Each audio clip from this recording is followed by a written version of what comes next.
I'm Bobby Broyles along with Kelly McCarthy for another episode of CA Hoops Weekly Season Preview presented by Under Armour. Today we take a look at Drexel and we begin on the women's side, Kelly, as Denise Dillon's squad had a nice 20-win season a year ago and a trip to the WNIT. Another 20-win season for Denise Dillon and the Dragons, Bobby. Drexel had a great run going 14-4 in conference play, posting one of the top defenses in the country and earning that WNIT berth. The one blemish was being upset in the quarterfinals of the CAA Championship by rival Delaware. That's certainly something that's going to be in the back of Drexel's mind all season long, especially since they returned nearly all of their squad from last season. The Dragons are picked second in the conference preseason poll. Drexel, of course, has a lot of that talent you were talking about, coming back to make a potential run to knock off JMU, led by returning leading scorer Sarah Curran. Sarah Curran was a little bit of a surprise last season. With the loss of Megan Creighton to injury, Curran certainly stepped up and was named to the All-CAA first team. Rachel Pearson is back for her senior campaign after earning second-team honors last season and was almost as steady as Curran last year. Those two combined for more than 23 points per game, which is a lot for a team that focuses on defense. I mentioned Megan Creighton earlier. She is back and looking great on the court. Also back for a sixth year is Jackie Schluth, who is a great leader for the Dragons. The Dragons have a solid group and will be led by Curran. Here is Coach Denise Dillon talking about her junior forward, Sarah Curran. Well, Sarah's so versatile. She is so willing to learn different aspects of the game and then develop those areas as well.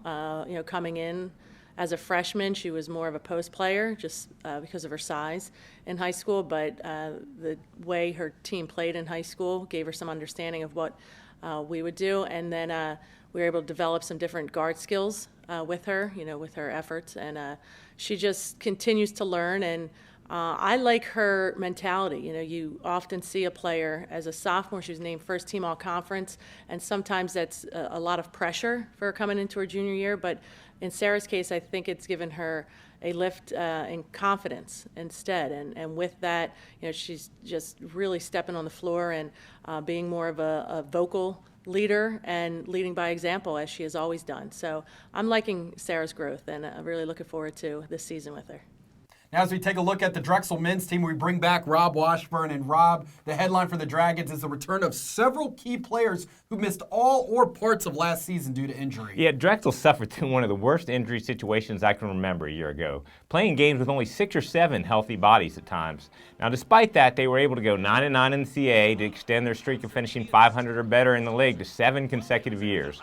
Now, the good news is that they enter the season with one of the deeper teams that they've had in several years, as forward Kazembe Abiff and guards Major Kennedy and Sammy Mojica are back along with 4 returning starters. Drexel is picked 8th in the preseason poll, and one of those playmakers they are looking to step up in the scoring department is senior guard Tavon Allen. Yeah, Tavon Allen is coming off a solid season when he averaged 11 points per game and reached double figures 19 times, but he could become the Dragons' go-to guy as a senior. Now, he has the ability to score the ball in a lot of ways, and it'll be interesting to see if he can take that next step. Now, Drexel has plenty of other options on the perimeter. Rashawn London started all 30 games at the point as a freshman. Sammy Mojica provided an offensive spark during CA play, and Major Kennedy was a starter in 2013-14 before missing last year with an ankle injury. They've also added Utah transfer guard Ahmad Fields. Now, there's also a lot of depth inside. Junior Rodney Williams is one of the league's top rebounders and shot blockers, and Mohamed Ba has improved steadily over the past couple of years. The Dragons also get graduate student Kazembe Abiff back from injury, and he averaged over 7 points and 6 rebounds per game a couple of years ago. Now, Bruiser Flynn has beaten the preseason expectations plenty of times in the past, and it'll be interesting to see if he can do it again. Indeed. Coach Flint spoke on his senior guard Tavon Allen at Media Day. Take a listen. Well, my big thing to him has been consistency.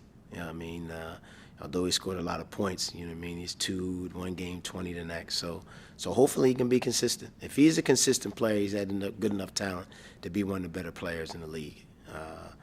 But we discussed it, and if he becomes consistent, then he will be the go-to guy because he's good enough to do it. But he has to show some consistency. If he does that, I think he'll be an all-league player. Coach Flint's team opens their season Friday night, November the 13th against city rival St. Joe's, while the women will be in action that same night at the DAC versus Dartmouth.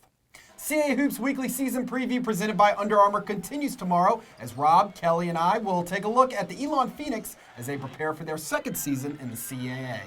Hope you join us tomorrow, Hoops fans.